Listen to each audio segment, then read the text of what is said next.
할렐루야. 우리 할렐루야 찬양대의 찬양과 신뢰악단의 연주 하나님께서 기쁘게 받으시고 영광 받으신 줄로 믿습니다. 오늘은 사순절 첫 주일이기도 하며 또 3.1절 104주년 기념 주일 예배이기도 합니다.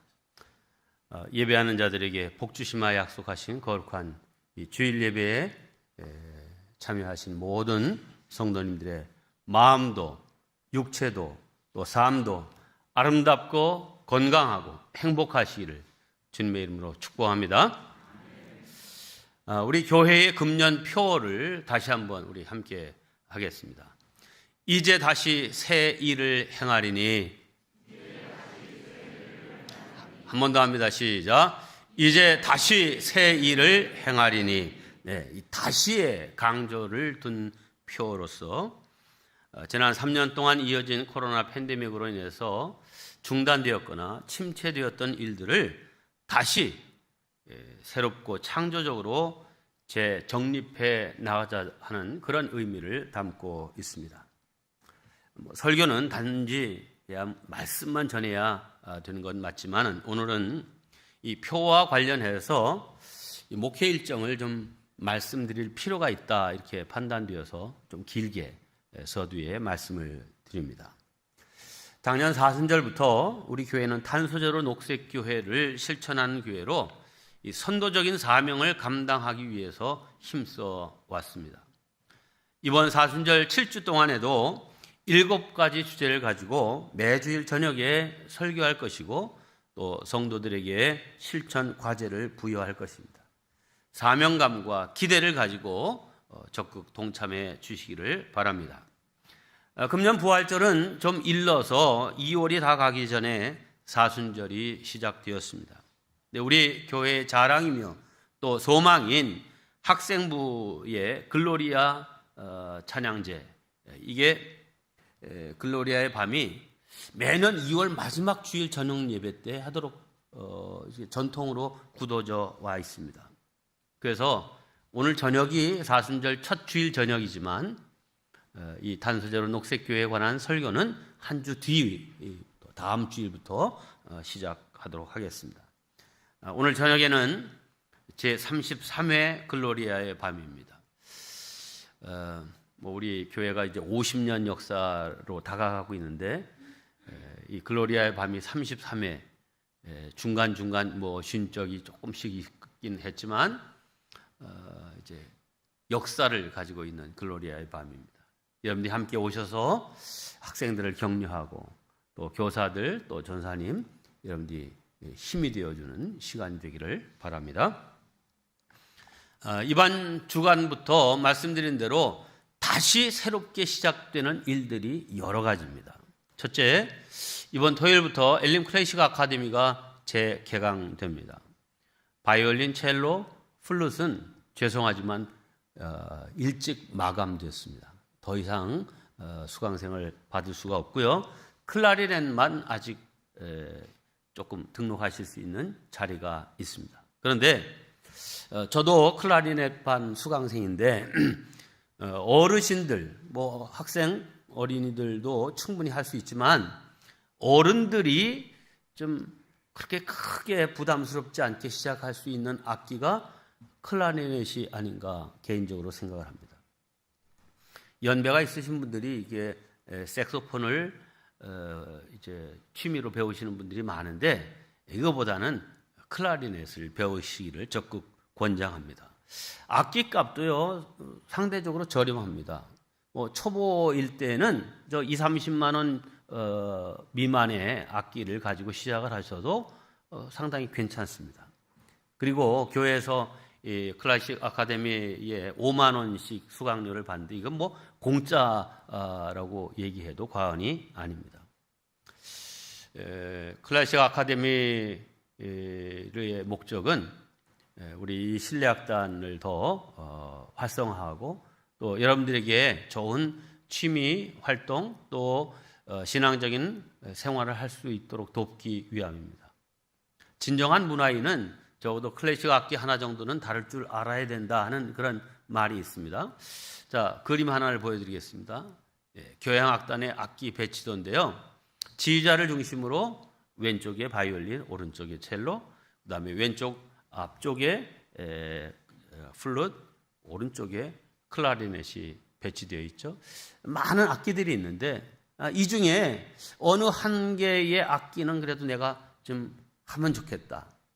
도전하시면 충분히 하실 수 있습니다. 저 뒤에 팀파니가 있죠. 우리 교회의 팀파니 있는데 이 팀파니 지금 2부에는 우리가 전문 팀파니 연주자가 이제 연주를 하지만 3부는 팀파니를 우리 교회에서 레슨을 해서 배운 문지수 집사가 하는데 잘해요. 아유, 보통 잘하는 게 아니에요. 네. 물론 본인이 그 전에도 드럼이나 베이스 기타에 재주가 있는 친구지만 한 1년여 동안 이 팀파니 레슨을 하고는 충분히 성가대와 맞춰서 찬양 모든 것들을 감당하는 사람이 되었습니다. 여러분들 가운데도 좀 도전 정신을 가지고 여기에 함께 해 주시기를 바랍니다. 두 번째, 글로리아 찬양대도 재발족이 됩니다. 대상은 60세 이상 100세 미만의 액티브 시니어, 활동적인 장년들이 대상입니다. 100세 미만이라고 하니까 여러분이 웃으시는데 웃을 일이 아닙니다. 금년에 1931년생으로 만 92세 되신 이상숙 할머니가 정식 박사 학위를 받으신 거 뉴스를 통해서 들으셨죠? 네. 31년생이세요. 이분이 그냥 할머니로 이제 사시다가 6년 전에 내가 이렇게 그냥 늙고 그냥 사라지면 안 되겠다라고 생각을 하고 6년 전에 석박사 학위 과정에 이 성공회 대학에 입학해서 사회학 박사 학위를 받으셨습니다. 지도 교수가 얘기하는 것을 들어보니까 일반 학생들하고 똑같은 강도로 숙제와 리포트 또 논문도 상당한 학문적인 퀄리티를 가진 그러한 논문을 제출하셨다는 겁니다. 자, 이분이 이렇게 말을 했습니다. 도전은 기쁨이자 휴식이다. 도전은 기쁨이자 휴식이다. 그냥 뭐 먹고 놀고 그냥 자고 아유 이제 뭐 나는 뭐 할 거 없다. 이게 아니라 새로운 도전, 그것이 우리 인생에 기쁨도 주고 그것이 참된 휴식을 가져다 준다. 참 뜻있는 말이라고 생각을 합니다. 제가 생각하기는 이 글로리아 찬양대도 역시 같은 역할을 하는 찬양대가 되지 않을까 기대를 하고 있습니다. 섬기실 분들 또 관심 있는 분들 이번 수요일이 아니라 요 다음 주일 지난 수요일 3월 8일 오전 10시에 이 자리에 오시면 여러분들이 의견을 모아서 연습 시간과 기타 모든 것들을 딱 정해서 글로리아 찬양대 재발족하도록 하겠습니다. 세 번째 반가운 소식은 다음 주일부터 교회 식당이 재개된다는 사실입니다. 드디어 교회에서 같이 밥을 먹게 됐습니다. 별로 좋아하시는 기색이 없네요. 네. 여러분, 식당을 재개장하기 위해서 지난 몇 주 동안 이 식당을 리모델링도 하고 뭐 칠도 하고 뭐 여러 가지 하고 있습니다. 이번 주간까지 진행되어야 마무리가 될 텐데, 자, 이 식당의 재개로 인해서 속회와 또 선교회가 좀 더 활성화될 수 있게 되기를 바랍니다. 감사한 것은 지난 코로나 기간 동안에도 온라인으로 이 속회가 잘 진행되어서 속회가 조금도 흐트러지지 않았습니다. 자, 그런데 이제는 대면에서 모일 때가 되었다 생각을 합니다. 이제 여러분들이 이 식당을 적극 활용하고 또 그런 목적으로 우리가 구입했고 그렇게 꾸몄잖아요. 자, 그러니까 이 식당이 속회와 선교의 모임의 장이 될 수 있도록 해 주시기를 바랍니다. 자, 한 가지 부탁은 지난 주간에도 청소해 주셨지만 이번 이제 마지막으로 이제 다 이런 공사가 끝나면 지금 교역자들이 그 식당 테이블과 의자 전부 그 조그만 방 안쪽으로 3단으로 높이 쌓고 그 의자를 다 집어넣었어요. 근데 이거를 다시 꺼내서 재배치하는 이 일은 토요일 날 좀 여러 성도님들이 도우셔서 할 수 있으면 좋겠다 생각을 합니다.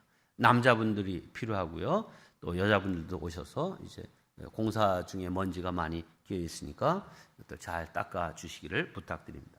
마지막 한 가지 더 새롭게 시작하는 일은 성찬식입니다. 이번 수요일, 이번 며칠 안 남았죠? 수요일 날이 3월 1일 3.1절 104주년 기념일이라 그랬습니다. 3.1절은 공휴일입니다. 자, 그런데 이날 전교인 새벽기도일로 드리는데 이날을 기점으로 성찬식을 재개하려고 합니다. 코로나 기간 동안에도 성찬식을 중단할 수 없다 이렇게 해서 개인 성찬 키트를 가지고 성찬식을 한 교회들이 꽤 있습니다. 그런데 저는 개인적으로 성찬의 진정한 의미는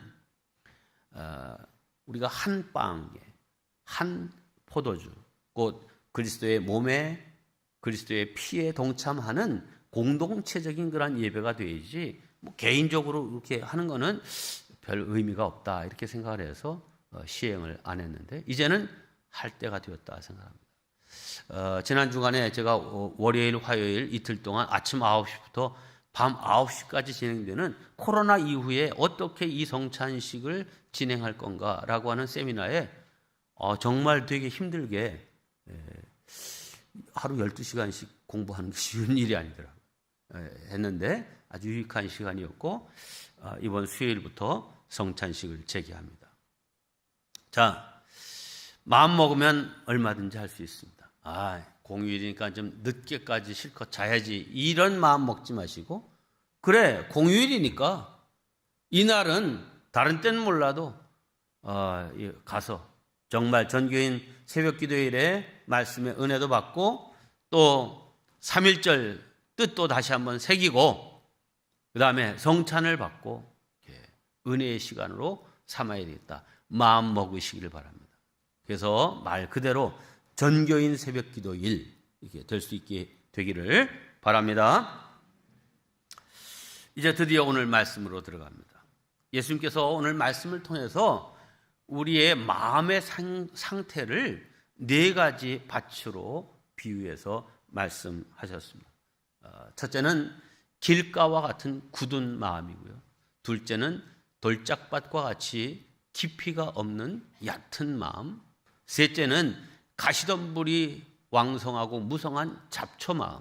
넷째는 좋은 땅의 옥토 마음입니다. 오늘 비유를 잘 살펴보면 씨앗, 여긴 문제가 없습니다. 다만 흙, 이 밭이 문제입니다. 열매를 맺는 데 있어서 변수는 이 땅, 흙, 밭의 문제입니다. 그래서 예수님이 4가지로 이 밭의 마음의 상태를 말씀하십니다. 첫째, 길가와 같은 밭입니다. 뭐 길바닥 딱딱하게 굳어 있는 밭이죠. 문제는 흙이 너무 딱딱하고 굳은데 문제가 있습니다. 완고한 마음, 강팍한 마음, 고집스럽고 굳은 마음의 상태를 말하는 거죠. 오늘 19절에 이렇게 말씀합니다. 천국 말씀을 듣고 깨닫지 못할 때는 이렇게 말씀하셨는데 받아들이지 못할 때는 악한 자가 와서 그 마음에 뿌려진 것을 빼앗나니 이는 곧 길가에 뿌려진 자요. 이 말씀의 수용성, 말씀이 선포되면 아멘 하고 이 받아들이는 마음이 아니라 마음을 딱 닫고 굳은 마음, 강팍한 마음을 가지고 있으면 이 말씀의 씨앗이 뿌려질 때 딱 이렇게 싹 들어가는 게 아니라 떼구르로 그냥 겉으로 굴르는 거죠. 그러면 새들이 와서 그 씨앗을 집어먹는다 그랬는데 여기 사단이 마귀가 와서 그 말씀을 열매 맺지 못하도록 빼앗아간다 이렇게 말하는 것입니다. 네, 이런 땅은 어떻게 해야 되겠습니까? 갈아엎어야 되죠. 그런데 우리 마음을 갈아엎는 것 뭘로 갈아엎겠습니까? 가래로 하겠습니까? 쟁기로 하겠습니까? 삽으로 하겠습니까? 우리 마음밭을 갈아엎는 것은 오직 하나님의 말씀, 성령으로만 가능하다고 성경은 말하고 있습니다. 예레미야 23장 29절입니다. 여호와의 말씀이니라. 내 말이, 하나님의 말씀이 불같지 아니하냐, 바위를 쳐서 부스러뜨리는 방망이 같지 아니하냐 그랬어요. 네, 굳고 딱딱한 그 마음을 깨트리고 또 그 덩어리진 것들을 부수는 이 일을, 하나님의 말씀, 성령의 강권적인 역사가 있어야만 이 가능하다는 거죠. 여러분, 자기 자신의 마음밭, 그리고 내 가족의 그 마음의 밭의 상태를 한번 살펴보시고, 마치 이 길가와 같은 그런 마음 상태 속에 있는 그런 사람이라고 하면, 주여 성령께서 강력하게 역사하시고 말씀의 검으로 쪼개시고 깨뜨리시고 그 망치로 부숴서 우리의 심령이 부드러워지게 하시고 옥토와 같이 변하게 하옵소서. 기도할 수 있기를 주의 이름으로 축복합니다. 그래서 옥토로 변한 마음이 되어서 열매 맺는 모든 성도들 되시기를 주님의 이름으로 축원합니다. 두 번째는 돌짝밭, 흙이 아주 얇은, 그 깊이가 얕은 그런 밭입니다. 농부가 씨를 뿌리다 보면 이제 이렇게 너럭바위 같은 데에 흙이 얇게 이렇게 있는 곳에 그 씨앗이 떨어진 거죠. 뭐 우리는 뭐 이런 데가 별로 없죠. 뭐 산골짜기에나 뭐 혹 있을까. 근데 우리는 그래도 산에 이렇게 등산하다 보면 큰 너럭바위 같은 데에 이렇게 조금 움푹한 데에 흙이 고여 있고 거기에서 이제 잡초나 풀들이 자라는 모습은 우리가 흔하게 볼 수 있습니다. 자, 그런데 이 이스라엘은 다 석회암지대입니다. 유럽과 이 팔레스타인 지역이 대개 석회암지대라서 이 사람들이 그냥 맹물을 못 마시는 이유가 그렇습니다. 석회 그 암을 통과하는 물이다 보니까 이 물에 석회 성분이 너무 많은 거예요. 그래서 독일 사람들은 맥주를 마시고 서양 대부분의 사람들이 음료와 같이 포도주를 마시는 이유가 그렇습니다. 자, 그런데 그러다 보니까 이 흙이 아주 깊지 못하고 얕게 있다 보니까 씨앗이 여기에 싹을 틔워서 뿌리를 내면 깊게 내리지를 못하는 거예요.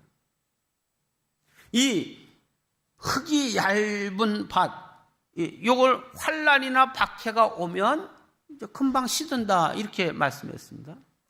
제가 언제 예레미야서의 말씀을 가지고 설교한 적이 있습니다. 이 햇빛과 이 뿌리의 관계입니다.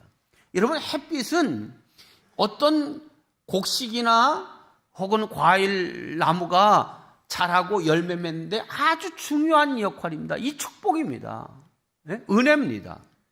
그런데 이 나무나 곡식이 이 뿌리가 얕으면 이 태양은 시련입니다. 고통입니다. 죽게 만들어요. 그런데 이 뿌리가 깊게 뿌리 내려 습기가 있는 곳까지 이 뿌리를 내리고 있으면 내려쬐는 태양으로 인하여 더 달고 맛있는 과일이나 좋은 열매를 맺게 되는 것이죠. 시련과 환란이 정말 아픔이 아니라 복이 되는 겁니다.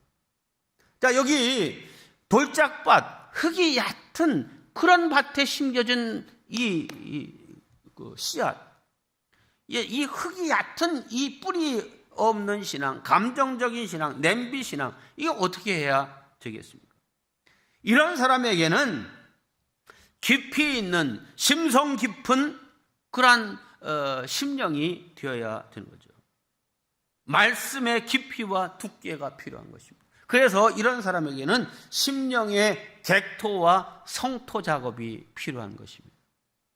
교사이며 시인인 최상호 시인의 시 중 마음밭의 객토라고 하는 객토 작업이라는 시가 있습니다. 그 시의 내용은 이렇습니다. 봄을 맞기 전에 내 갈라진 마음밭에도 새 흙을 좀 부어야겠다. 어린 시절 농부인 아버지는 한 해의 농사를 끝낸 뒤 푸석해진 논밭에 자주 기름진 산자락 흙을 옮겨 덮으셨다. 잃어버린 땅심을 찾아야 한다고 하시며 발길 안 닿은 새 흙을 퍼 넣으시던 그때의 아버지처럼 나도 내 척박해진 영혼에 퇴비를 해야겠다. 한때는 제법 윤택했던 손, 처음에는 웬만큼 너그러웠던 귀와 눈의 회복을 위해 새해에는 검붉은 산자락 흙과 강변 고운 모래로 늙어버린 마음밭에 객토 작업을 해야겠다. 자, 이 시인은 자신의 마음의 회복을 위해서 마음밭에 객토 작업이 필요하다 하는 것을 말하고 있습니다. 남을 향한 너그러운 마음을 가지려고 해도 아까운 생각도 들고 내 지금 당장의 문제도 어려운데 뭐 이런 생각이 들고요. 또 전에는 뭐 너그러운 손이었는데 그러지 못하는 좀 이게 정말 좋은 심성이 아니라 그야말로 푸석해진 흙과 같은 윤택하지 못한 그런 마음 상태가 됐다는 거죠. 그래서 내 마음에 객토 작업이 필요하다 이렇게 시를 쓰고 있습니다. 여러분 객토라고 하는 것이 무엇입니까? 이 객토 할 때 이 객자는 손님 객자 흑토자죠. 네. 이 객토라고 하는 말은 산성화되어 있거나 혹은 나빠진 토양 위에 외부에서 새 흙을 가져다가 부어주어서 땅의 힘을 상승시켜주는 작업을 말합니다. 그러니까 단순히 지금 있는 땅을 갈거나 혹은 쟁기질하는 뭐 기경에 관련된 얘기는 아닙니다. 객토란 단어가 말 그대로 객토, 저 멀리 있는 지금 여기 있는 흙이 아닌 다른 곳에 있는 흙을 이쪽으로 옮겨다가 여기가 푸실푸실한 흙이라면 점도가 훨씬 더 높은 흙을 가져다가 여기다 부어줌으로 인해서 그 토지의 성분이 정말 싹을 틔우고 열매 맺기에 좋은 그런 흙. 너무 산성화되어 있으면 이제 뭐 마사토나 뭐 이런 것들을 가져다가 여기 해서 좀 이 밭이 밭다운 논다운 그런 곳으로 바꿔주는 역할을 하는 것이죠. 자, 그러면 성토는 무엇입니까? 뭐 객토하고 비슷한 말이긴 하지만 이 기왕에 있는 그 밭이나 논에 상당한 두께의 흙을 더 도두어 쌓아주는 것을 말합니다. 오늘 이 돌짝밭이라고 하는 것은 이런 주먹만한 돌들이 많이 섞여 있는 그런 밭이 아니라 너럭바위 같이 쫙 이렇게 전체가 거의 바위 위에 살짝 흙이 얇게 덮여 있는 그런 밭을 말합니다. 우리는 뭐 흔히 보지 못하지만 지금 이 성경의 배경인 이스라엘에서는 흔히 보는 그런 땅이죠. 자, 이런 땅에 성토, 말하자면 양질의 좋은 외부의 흙을 갖다가 많이 쌓는 거죠. 자, 그러면 이 외부의 양질의 흙이 뭡니까? 한마디로 하나님의 말씀이죠. 자, 이런 사람에게는 성경의 다독이 필요합니다. 성경을 정독하고 깊이 있게 연구하는 것보다 성경 창세기부터 요한계시록까지 이거를 몇 독하는, 그래서 이렇게 말씀의 두께감이 있는 그러한 성도가 되면 쉽게 넘어지거나 시험에 빠지지 않고 신앙의 일관성과 지속성을 유지할 수 있습니다. 이게 전체적인 시각을 갖지 못한 그런 사람은요, 요 말에 금방 휩쓸리고 저 말에 금방 휩쓸리고 또 세상의 이야기에 금방 휩쓸리게 되는 거죠. 그러므로 우리가 쉽게 넘어지거나 시험에 빠지지 않기 위해서는 많은 양의 성토는 뭐 객토하고 달리 객토는 뭐 좀 흙뿌리는 정도라고 하면 성토는 상당한 두께감 있게 거기에 새 흙을 넣어주는 건데요. 우리 성도들 이제 성경을 많이 다독 함으로 이 심령에 말씀의 두께감이 있는 그러한 성도가 되시기를 주의 이름으로 축복합니다. 세 번째는 가시밭, 즉 잡초가 마음을 뒤덮고 있는 밭입니다. 여러분, 곡식과 이 가라지, 잡초, 가시가 자라면요, 놀랍게 이런 잡초가 훨씬 더 빠르게 자랍니다. 그러니까 빠르게 자란다는 얘기는 그만큼 자양분을 많이 뺏어간다는 얘기고, 또 이게 높이 자라면 그늘을 지게 해서 이 곡식들이 약하게 됩니다. 자, 이런 곡식을 약하게 하고 시들게 하는 이것을 이제 결국 그냥 방치해 두면 이 곡식이 말하자면 이게 나다를 이렇게 쭉 내밀어요. 이게 처음에 이렇게 올라온 그 나다들을 보면 이렇게 톡 손으로 이렇게 눌러보면요, 하얀 진물 같은 거 이게 나옵니다. 근데 요거 갖고는 안 되는 거죠. 계속 밑에서부터 양분이 올라와야 요것이 점차 굳어지고 알맹이가 형성되고 딱 우리가 곡식 나달이 되는 거죠. 근데 이게 충분한 영양이 공급되지 않으면 결국은 그 있었던 이 하얀 진물 같은 이것조차도 마르고 쭉정이가 되고 마는 것입니다. 여러분, 오늘 22절에서 예수님은 그러면 이 잡초와 가시 같은 것이 무엇인지를 이렇게 설명합니다. 22절입니다. 가시떨기에 뿌려졌다는 것은 말씀을 들으나 세상의 염려와 재물의 유혹에 말씀이 막혀 결실하지 못하는 자요.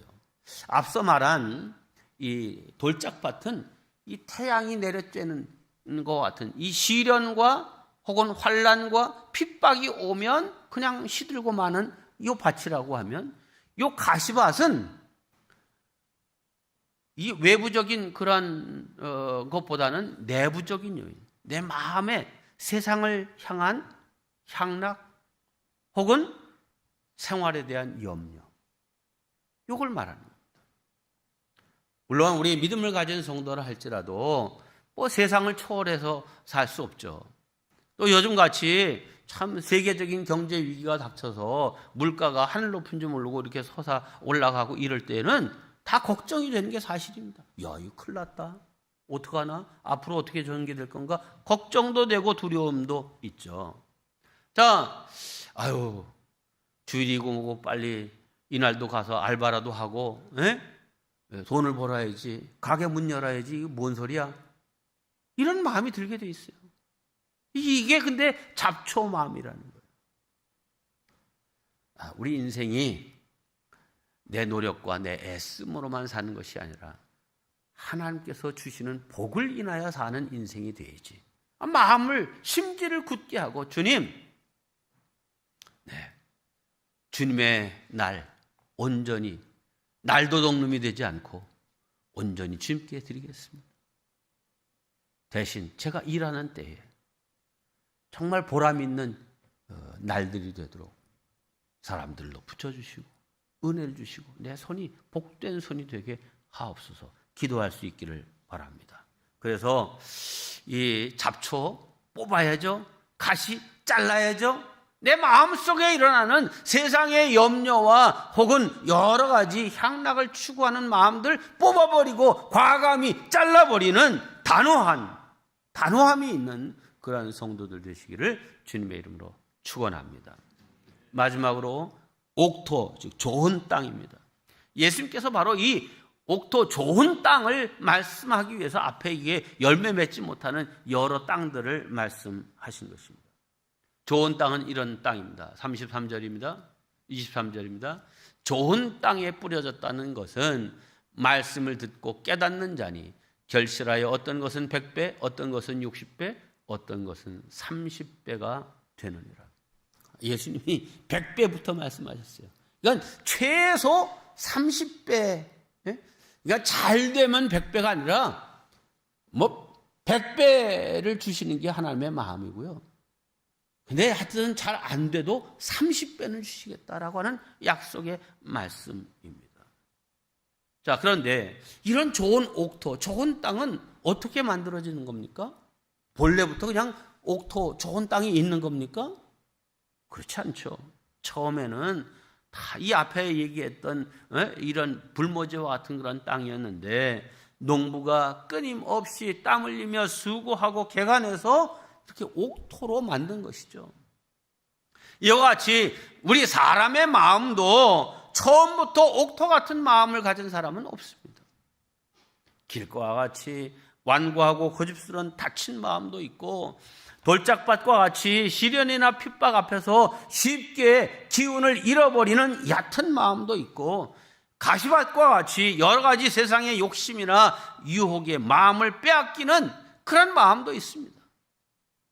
그런 마음밭을 갈아엎고 인내와 끈기로 믿음을 지켜가고 세상의 향락과 잘못된 습관들을 끊어버리고 뽑아버릴 때 비로소 옥토로 변해서 좋은 열매를 맺는 그런 땅이 되는 것입니다.